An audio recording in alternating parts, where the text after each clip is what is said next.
Bismillahirrahmanirrahim. Pada malam Jumat, setelah selesai sholat maghrib, lakukan sholat sunnah 4 rakaat.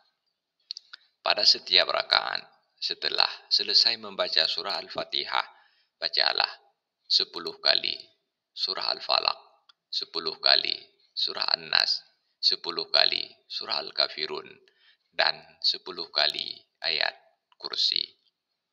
Setelah selesai salam, bacalah istighfar 70 kali dan bacalah tasbih 70 kali.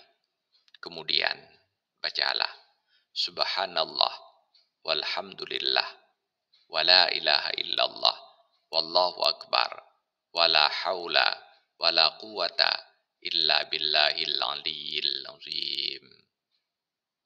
Maka orang yang mengamalkannya akan terhindar dari segala kejahatan dari isi langit yang 7 dan akan terhindar dari segala kejahatan isi bumi dan juga akan terhindar dari kejahatan jin dan manusia.